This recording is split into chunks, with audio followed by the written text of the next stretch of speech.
My name is Margaret Jean Nelson. I was born in Fremantle on the 5th of October 1927. I have always been called Peg because Margarets in those days were called Peg. When I was born and they found out I was a girl, the doctor said, "You better call her Margaret. All the girls that I know with that colour hair are Margaret, and they're good women."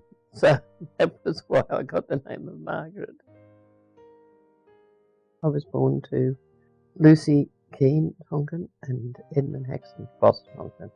My mother was a beautiful couture dressmaker before she was married, but of course after she was married she became just a wife and mother and a housekeeper.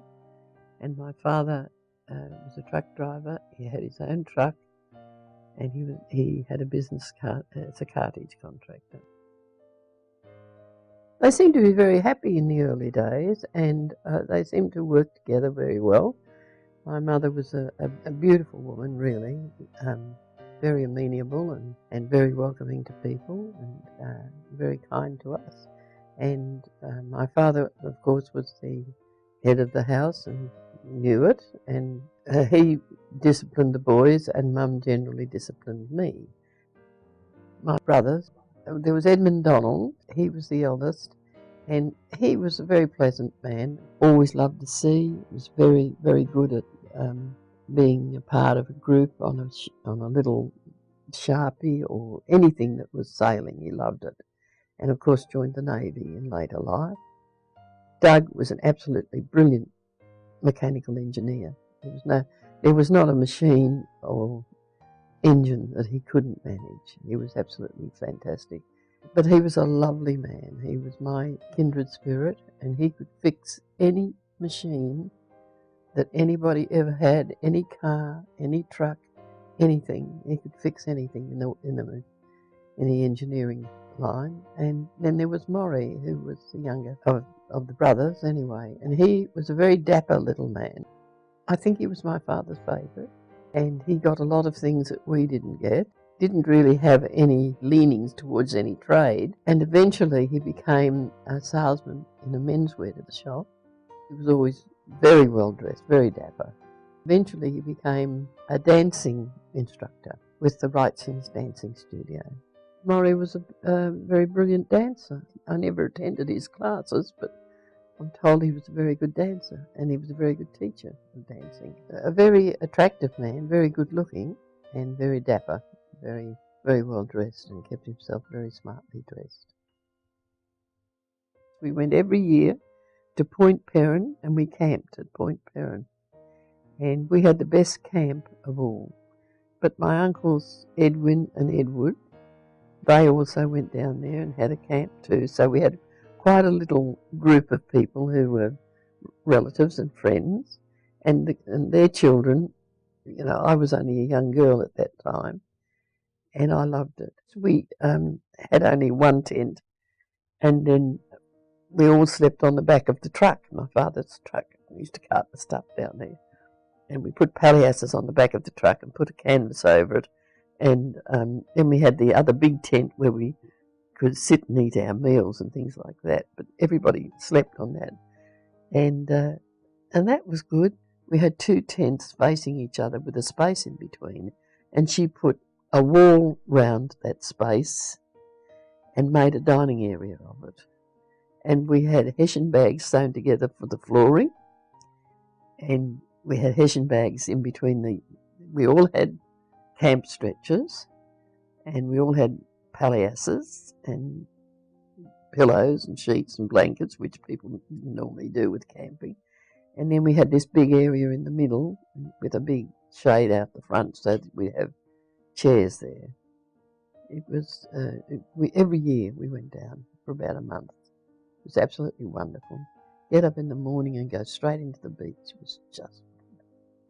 We did go down the beach quite frequently, and we learned to love the beach a great deal. I'm very, very fond of the water. And they had a sort of sideshow alley down there when I was a child. And you could put a penny in and get your fortune, and there was a hit 'em and knock 'em and things like that. And it was always a nice day when we went down there. and they always had little shelter sheds that you could get there early to grab a shelter shed before anybody else did. And we'd always take a picnic lunch, and then we'd stay till the evening. Christmas was a big deal. Weeks before, the women would be making puddings and cakes, and we'd be fattening up a duck in the garden. I can remember having a pillow slip put on the end of my bed, and there was always an orange in the bottom, and we got one toy at Christmas, or one present at Christmas, and but it was always put in the pillow slip at the end of our bed, but always an orange went in first. I don't know why, and it was great. We had the usual Christmas dinner. We'd decorate the house.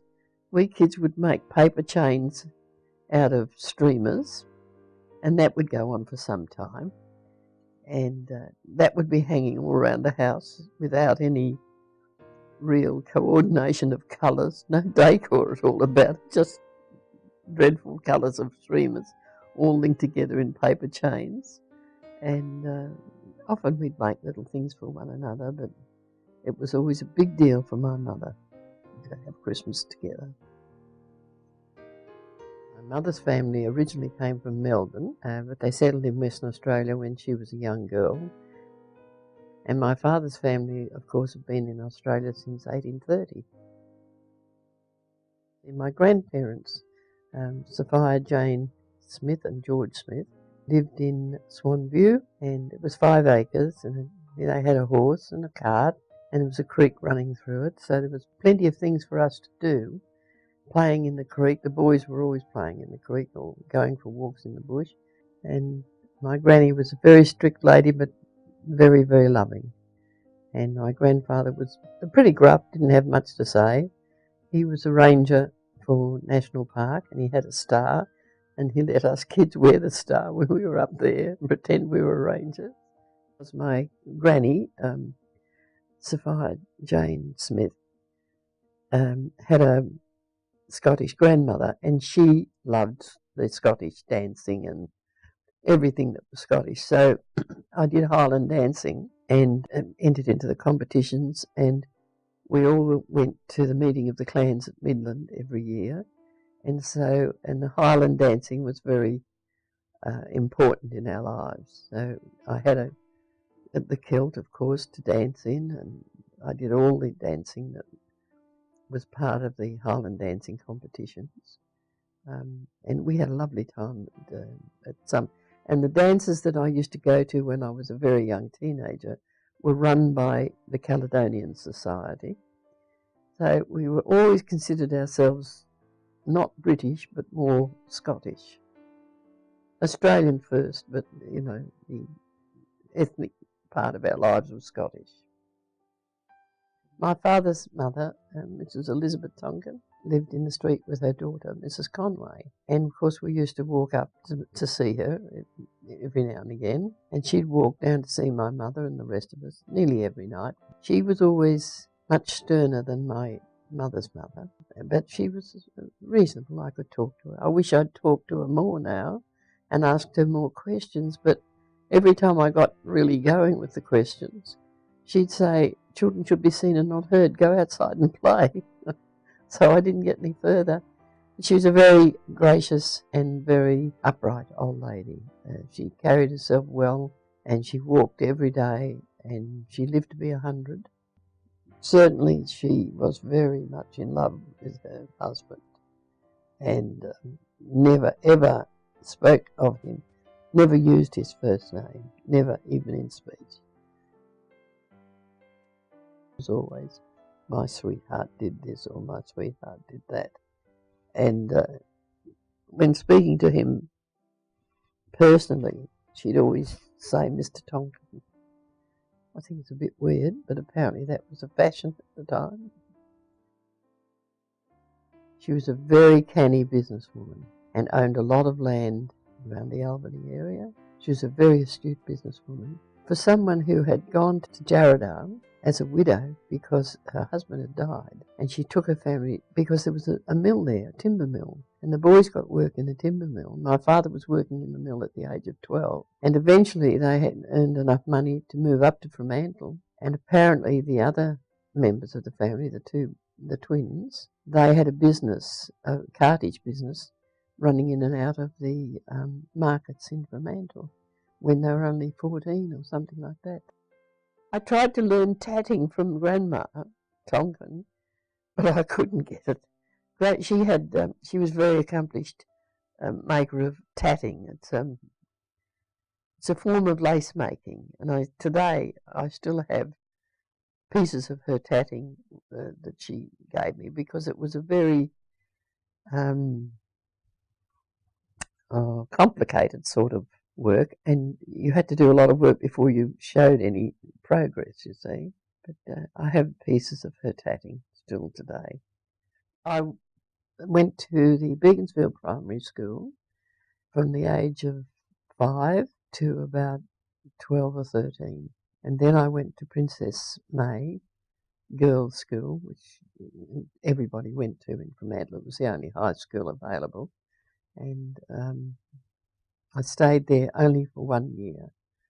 I wasn't very happy at Beaconsfield Primary School because I never seemed to fit in anywhere, and I had to be taken out of the class of a teacher twice because of, I don't know what I did, but they didn't get along with me. They kept putting me outside the door, and I know that I wasn't rude to her because I was too frightened of her to be rude. Anyway, my mother came down to the school to find out what I'd done wrong, thinking she would have to apologise to the teachers. And the headmistress said, "Don't worry about it. I don't think there's anything wrong with her. I'll take her into my class," which she did. And I never ever had any trouble with her. She was a marvellous teacher, and I wasn't put out of her room. I had a very nasty experience with a school teacher at upper primary level.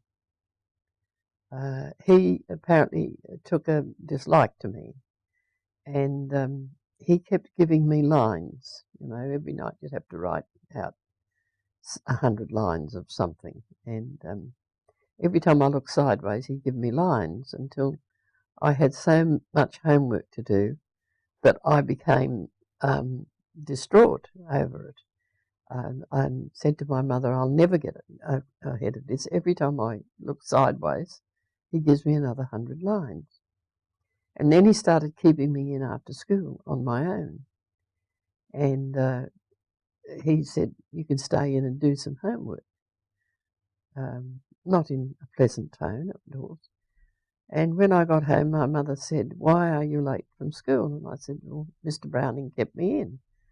"Oh, what for?" "Oh, well, I got some spelling mistakes, so he made me stay in and do 500 lines of the spelling mistake." So, you know, he used to write it up on the board. Everybody who needed to have homework to hand in, he'd write it up on the board. Well, my name was right at the top, and it stayed there. And anyway, she said, so the next night he kept me in on my own in a pavilion room, right up at the top of a playground where nobody went. And here am I doing my homework with him sitting there watching me. And my mother said, "Why are you late home from school again?" I said, "I was kept in by Mr. Browning." She said, "Well, tomorrow night you pack up your bags and you go out of that room the same time as the rest of the class. Are you the only one being kept in?" I said, "Yes." So the next night I packed my bags and I scurried over to the kids who were going out the door and tried to hide myself in them. And he found me and he said, "Where do you think you're going?" So, "I'm going home, sir." He said, "No, you're not." And he took one step towards me and I stepped back. And he kept shirt fronting me until he got me back in my seat. He said, "You stay there. You're not going home anywhere." And he had been so insensitive that when we'd had a spelling test that day, he'd we used to mark each other's papers. The person who sat next to me would give me her paper, and I'd give her mine, and we'd mark them that way. And of course, I was so proud of myself because I was a poor speller, and I only got one wrong. And he said after the lesson, "Who got one mistake?" And I put up my hands. He said, "Don't be stupid. You couldn't possibly do anything and not get 5 mistakes. You're not a good speller." This was in front of the class. So he put 500 lines up on the board for me to add to the ones that I had on the board. So that didn't go down very well. And then when he kept me in it and wouldn't let me go home, that was the end for my mother. So the next day, we were sitting in class and the head prefect came over and said, "Mr. Browning, Mr. Moore, the headmaster, wants to see you in his office." So he was sent over to the office and we were left on our own.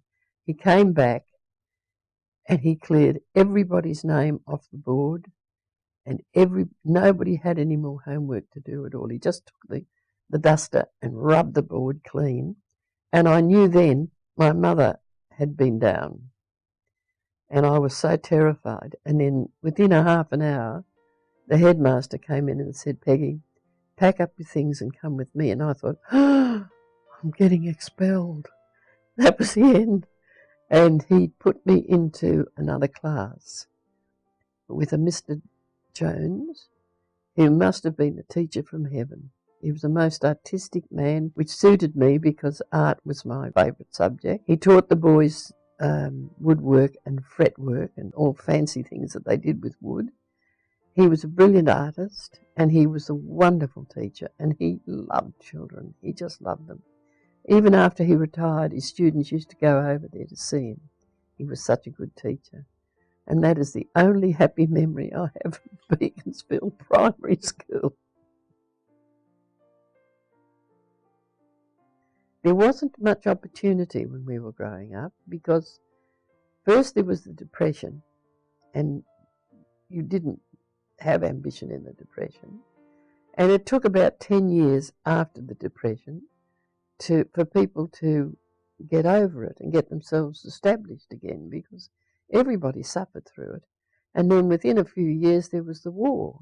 And of course when it was announced, everybody was absolutely shattered because it was only 20 years after the First World War.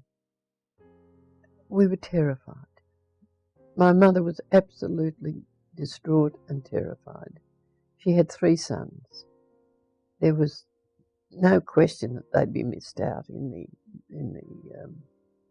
the drive for troops. Don was in the Navy as a reserve, so he was called up 6 weeks before war began. So he was in the depot awaiting the announcement of war. And for mothers of sons, of course, it was the worst possible thing that could happen to. We were all given air raid training, and a lot of people built air raid shelters in their back gardens, and some people evacuated their children. A lot of children were evacuated from the Fremantle area because of its vulnerability with the war. There were people who became air raid wardens, and everything was then geared towards the war effort. You didn't have ambitions of doing anything else except just getting through the war. And we were given air raid warning training, and as I say, there were people who offered to be air raid wardens. We had to maintain a blackout because we were near a very vulnerable port.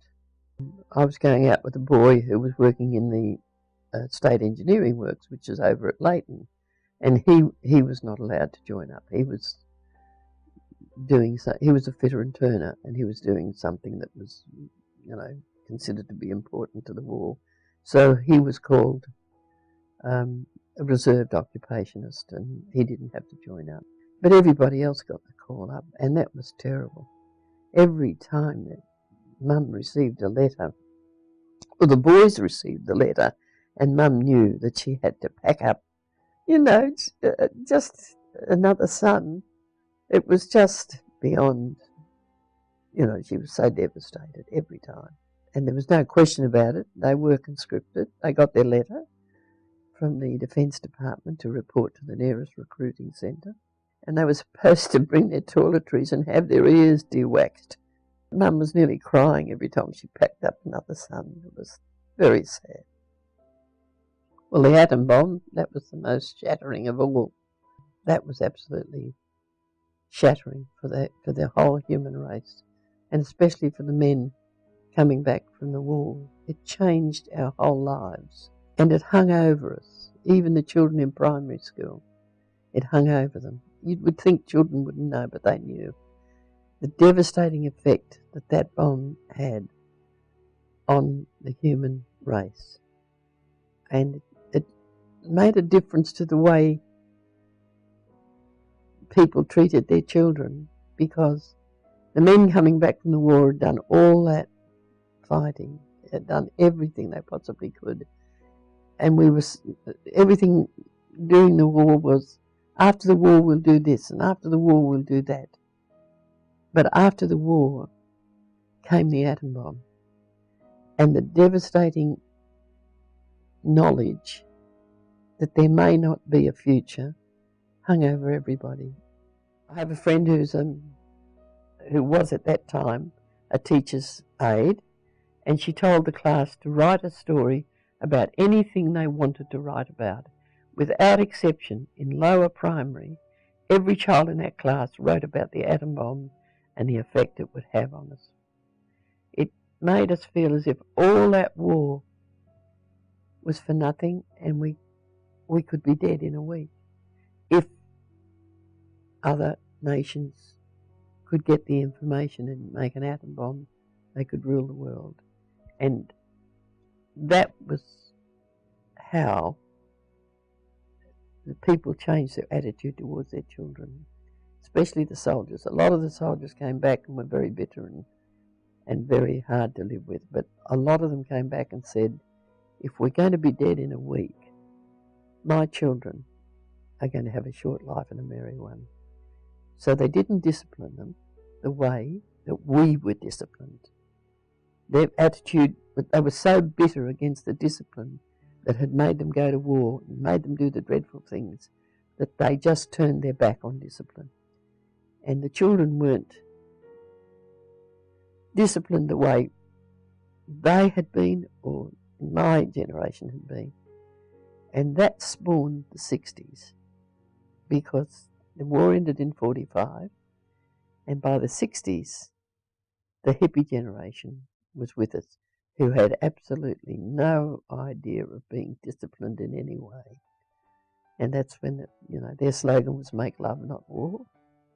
That was a direct result of the attitude after the war, when we thought everything was going to be all right. That is the worst invention, the most life-changing invention that we've known in the last 50 years, as far as I'm concerned, in my lifetime anyway. The other invention is the use of stretch materials in an overlocker. I love stretch materials and I love overlockers. It's just absolutely fascinating.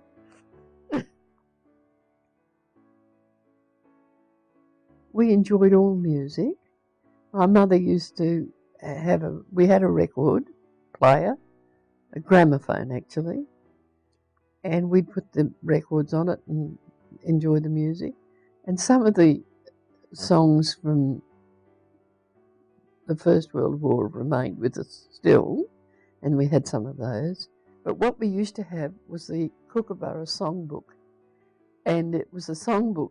It was a book only about that big, and it had the words of every modern song on that happened to be popular at the time.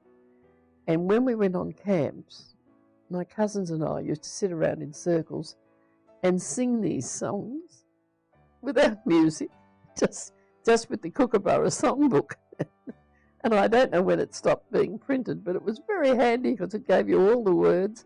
We all knew the tunes, but it gave you all the words, and music was a big part of our lives. Then I remember one occasion when the members of my Tonkin family who were camping with us at Point Perrin had a party. They brought all the cars into a circle, turned the lights on, and my uncle Edward, I think, I never remember which one is which. I know them, but I can never remember which name belongs to which person. I think it was Edward. He had a little accordion, little sort of octagonal thing that they used to pull like this, and he played music, and everybody made up a costume out of something they had in the tent. So my mother made up a crinoline out of newspaper with a bonnet and everything. And I remember sitting on the outside of the circle watching them dance with just the lights from the cars and my uncle playing his little accordion, little squeeze box he had. And he used to swing it up into the air and bring it down again and then swing it up in the air again. You know. They had lovely parties. We had a good life. And we had lovely parties, but always music was every part of our lives. That was the only entertainment we had. There was no television, no radio, nothing. I finished high school accidentally because I'd had an argument with the headmistress. I was in the school play, and I had a part with about 6 words in it that a 10-year-old child could play. But anyway, I had the opportunity of working during the Christmas holidays at Easy Walk, and a friend of ours worked there, and they said, "We need a youngster for extra work during the holidays.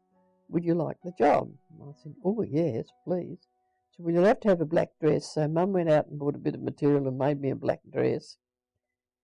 And so, out of politeness, I went to the headmistress, Miss Bell, and said to her that I wouldn't be able to be in the school play as I was leaving school earlier than the finish time because I had found a job and I had to be there before school finished. She went ballistic, absolutely ballistic. "How dare you?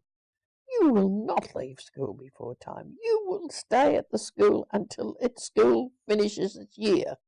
I said, "But I've got a job." She said, "Where have you got a job?" I said, "At Easy Walkins." Stupid. She said, "I'll see to that.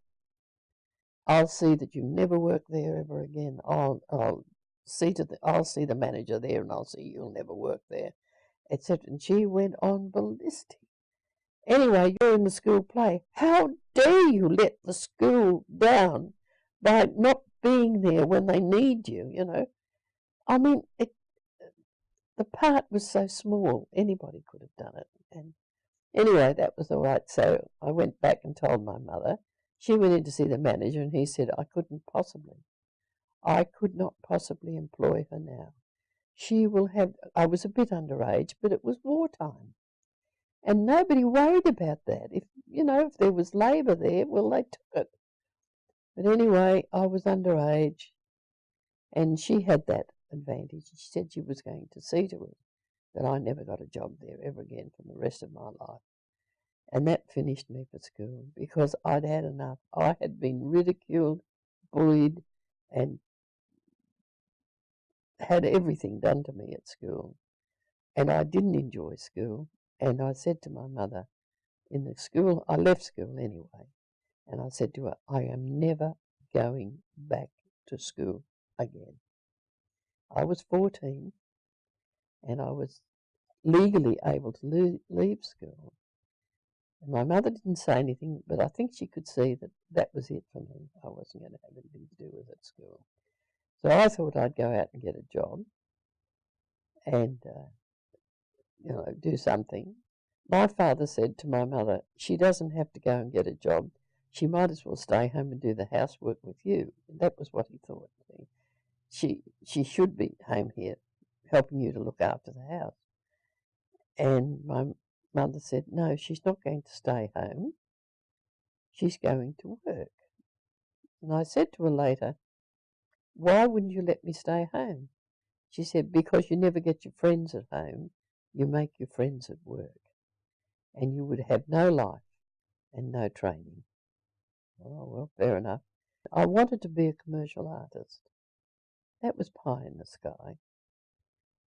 But she said, there's an examination going on Saturday morning. It's for a scholarship to a business college. I said, oh, yeah. She said, you will sit that examination. I said, no, I won't, Mum. I'm going to Perth on Saturday morning with my friends. We're going to have a look around Perth. She said, no, you're not. You were going to sit that examination, and that's it. There was no ifs or buts. You know, my mother was a very, very easygoing person, but if she made up her mind, that was it. If she told you you had to do something, or there was something ready that you should have been doing, that was it. There was no argument, and she never changed her mind. So I went and sat this stupid examination and thought, well, this is useless. But I managed to get a half scholarship. So that meant my mother could scrape up the money to pay for the rest of the fees. I don't know what they were. Whatever they were, it was hardship for my mother. So I went to this school and tried to learn shorthand typing and bookkeeping. Well, the bookkeeping was so far away from what you would normally use in business life that it was ridiculous. It had absolutely nothing to do with the bookkeeping you do in business.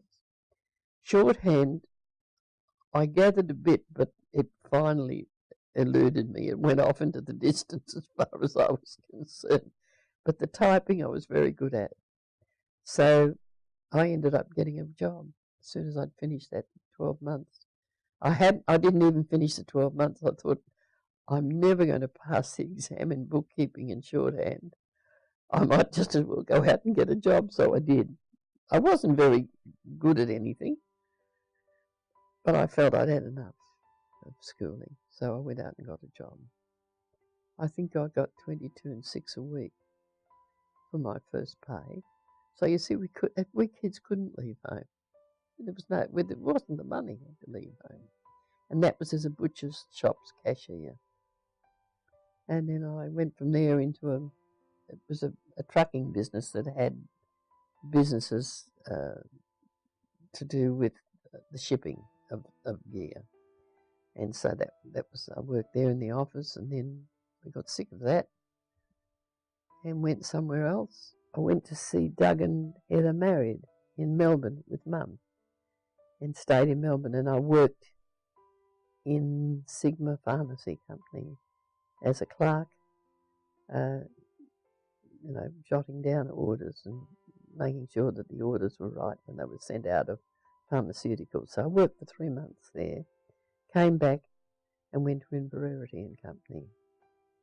And from there I went to the Stevedoring Industry Board. He used to come into Inverarities with bills of lading. He was working for Ray Bryce, the shipping agent, and he'd come down to Inverarity and Company if there was a shipment of goods for them, and get the bills of bring the bills of lading in and get them sorted out and everything. And I tried to match him up with Lila Lockett. She worked in the office with me. I'm saying, there you are, Lila, there's a nice boy. No, I don't want to see him. She'd say, no, I don't, And I don't know how I went out with him first, but that's where I met him, at Inverarities. Lila wasn't having a bar of him. She was a very clever girl. So I went out with him. We used to go to the dances, the same dances, and we'd dance all night with one another, and gradually we'd go to a movie together or something like that, and it got to be that he'd walk home with me, and we'd stand on Christian Brothers Corner and talking for half an hour. Then I'd go up Hampton Road, and he'd go back to where his mother and father lived. They lived down in somewhere near James Street in Fremantle. You know, past the old, the Fremantle Arts Centre now, and went down a bit, and then you sort of moved up, and went into one of them. And then we finally got to be just an item. We just, you know, gradually veered off to one another, and that was it. I think we were sitting in the park at St John's Church there, and he asked me to marry him there. We'd been going out for a long time. He didn't have any arguments with them, but he was much more, less with it than the boys. You know, they were very handy with their hands, and you know, but Ray would never could have done that. He was very, not airy fairy, but he was away. He was away on another planet most of the time, and of course I thought it was interesting. And he was a good musician, and I thought he was very artistic, and he was a brilliant musician. There's no doubt about that. Couldn't read a note, but he could play anything.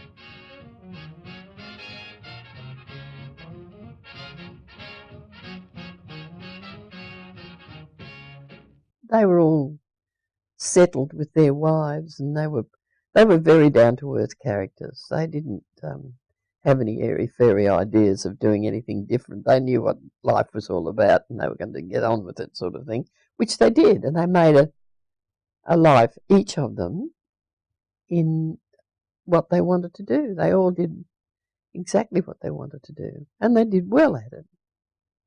Money was short, and people didn't spend a lot of money for nothing. Mum never ever had any money. My father kept her short all his life, and she never had any money.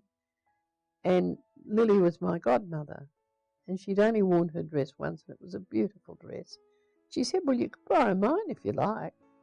And I thought, oh, that saves a lot of money and a lot of time and energy and everything else.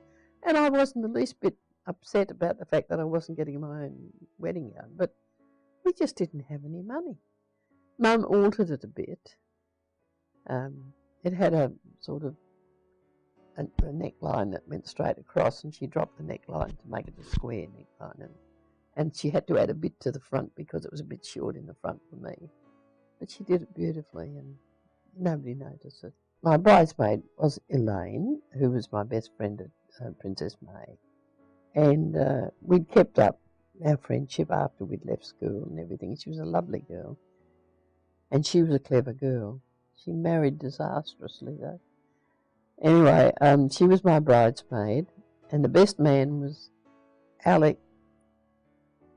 Can't even remember his name. He was a friend of Ray's. And I suggested him because I thought he was the nicest of Ray's friends. The day went as planned. It was, I got to the church in a taxi, and we had a reception in the Beaconsfield Anglican Church, St Paul's, in their hall. We couldn't get married in the church because there wasn't a resident minister at the time. So we were married in St John's in Fremantle, and then we went and had our reception at the church hall in Beaconsfield. But, no, everything went as planned. I felt Ray danced with everybody else except me at the reception. Thought he could have done better, but that was just the first of many disappointments. Oh dear. I had a lovely going away dress.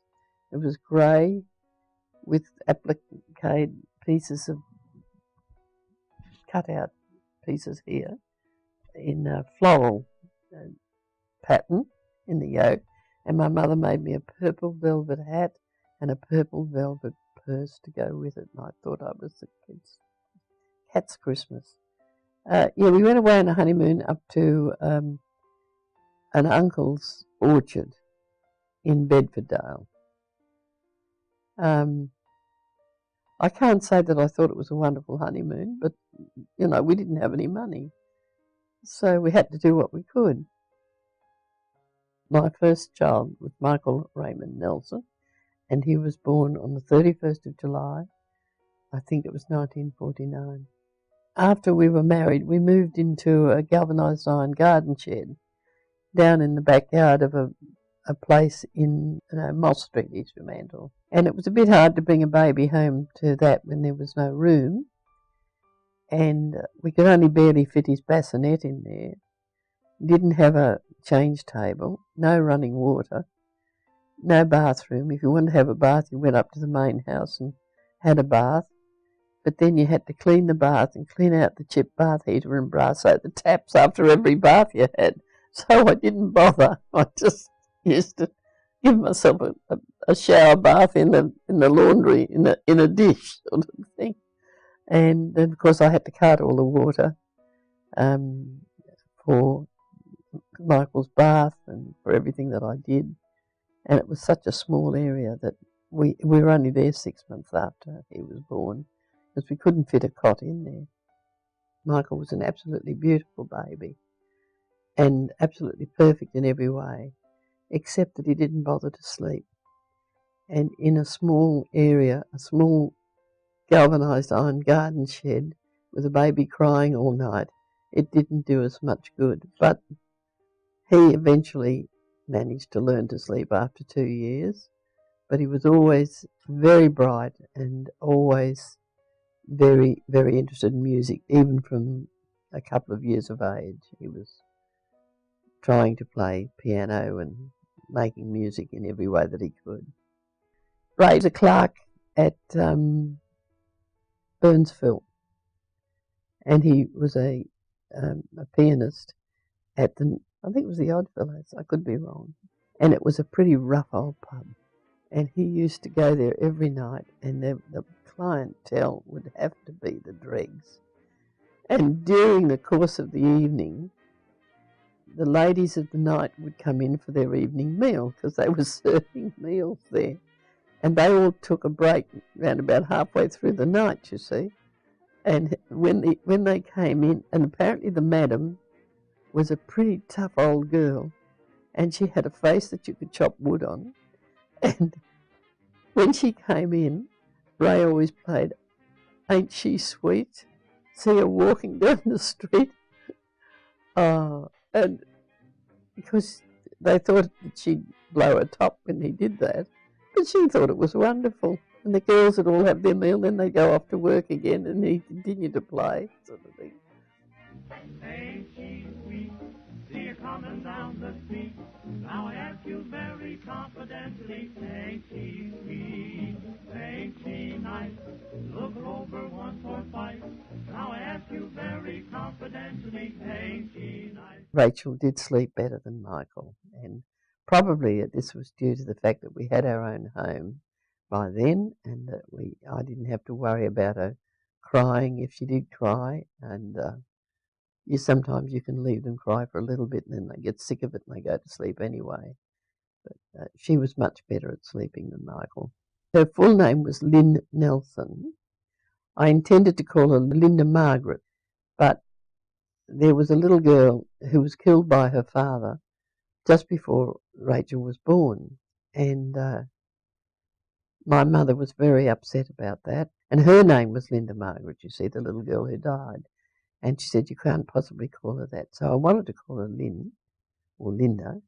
So I called her Lynn, but I didn't give her a second name. But when she was in her teens, she changed it to Rachel herself, which was quite an interesting procedure. She had to see the registrar of births and deaths and write to them and get a form, and it had to be signed by her next of kin. So she filled in the form and said, you can be my next of kin, can't you, Mum? And I said, yes. So I signed it, sent it up. She duly received notification that she was now Lynn Rachel Nelson. And about 3 months later, she got a letter back from the registrar saying that her application was null and void because it wasn't signed by her next of kin. They found out that it had been signed. Why they looked at it, I don't know. They found out that it had been signed by her mother, who was not her next of kin. So you can imagine that put the cat among the pigeons, and she refused to acknowledge the letter. And they kept sending letter after letter. They couldn't say that her name wasn't Lynn Rachel because they'd already verified that fact, but they needed her to sign another paper and for her father to sign it because he was her next of kin, which absolutely blew her out of the water because she was the same as me. She was a bit of a suffragette, the same as me. And I think too that as her mother, I could be considered her next of kin.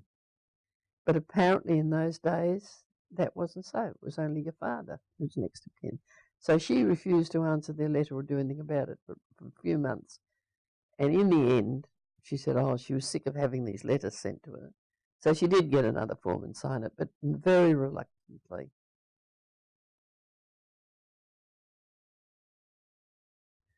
Once he lost his job, he just seemed to lose interest in going to work. And he was unstable, always the victim, and never competent about anything. And in the end, I just gave up trying to make a marriage when one person wasn't contributing. I said to him, I think we should have a trial separation. He said, no, we have a trial separation. We have a separation for good. And I thought, no, I'm not going to do that because you don't know whether you want to be on your own, whether you can make it on your own once you've been married. You don't really know if that's what you really want or whether you want to come back and try again with your marriage. So that's when I booked to go to England to see Michael and his wife who were there working. And I thought, well, I'll go to England and see them. And that will get me away from him because, as I said to him, if we stay together much longer without having a separation, we'll do each other harm. So that's what I did. As soon as I got on the plane, I knew I wanted to be on my own. I didn't want to carry on with the marriage. And but I went on the holiday and gave myself, I think it was 6 weeks I was away, and gave myself that time to think about being on my own and whether I really wanted to patch up my marriage. And I came back and told him straight away, which annoyed him tremendously. And he proceeded to behave rather badly because we were both still living in the house until we could get it sold. And then we both had to move out. So it was a very difficult time, one way and another. I loved seeing Michael and Shannon, his first wife, and I loved seeing the things that I was seeing. I was fitter then and younger, and I was able to get out on my own and see things. And I was travelling around on the tube and quite, hopping on and off trains quite as though I was an old hand at it. And I really loved that. And I loved the theatre, and I went on a lot of tours because that was the only way I felt I could get to see anything. I didn't want to hire a car. I wasn't happy to drive in London, and so I didn't hire a car, and so I just went on tours, and that way I got to see Windsor and other places, and that's when I took a tour and went to Spain, went through France to Spain, and had that trip away like that. And Michael was working, and I knew that he wouldn't have much time at this particular stage. So that's why I went away, and I really enjoyed that. It was a tour from hell.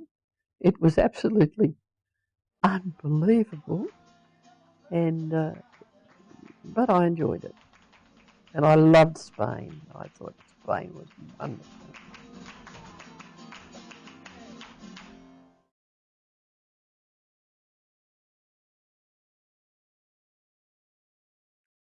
My daughter introduced me to him. she, she was sick and tired of me being on my own. I was going out. I went out with a couple of chaps, but nothing serious.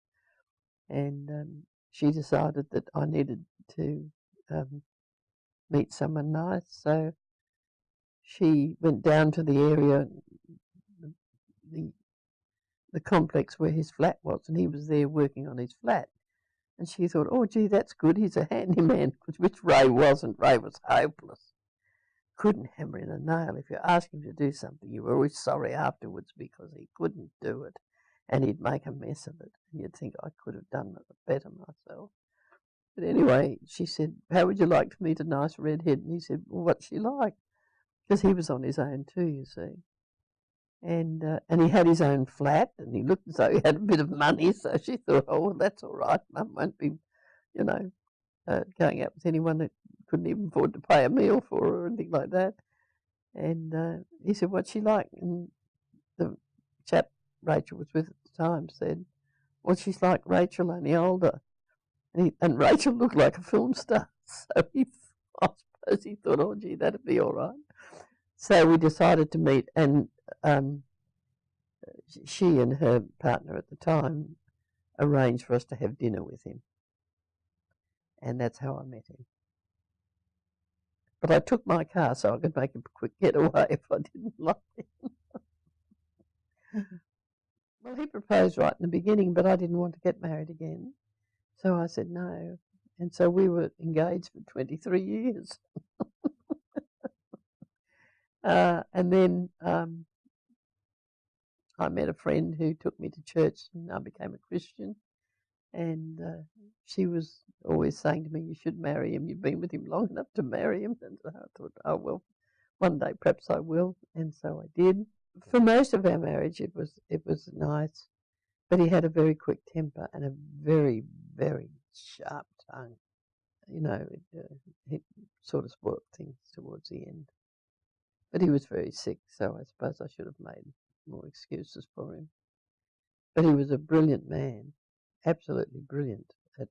He did so many things.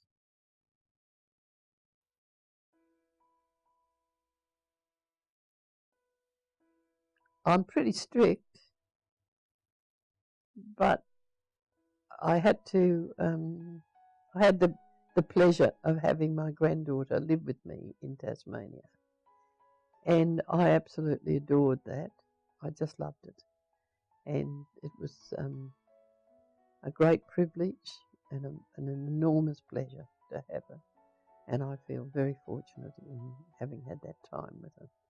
So I guess mostly I'm pretty good as a grandmother, I guess, but I am very strict, and I don't usually change my mind easily. And I love my other grandchildren too, but I haven't had to do for them because their parents have been around all the time, whereas with Christy, her mother was sick, so we took her on full time.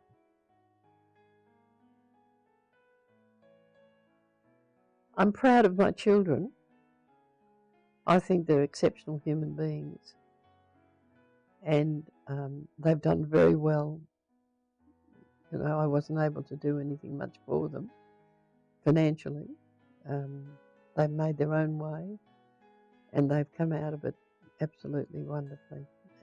They're wonderful people, and I'm very proud of them.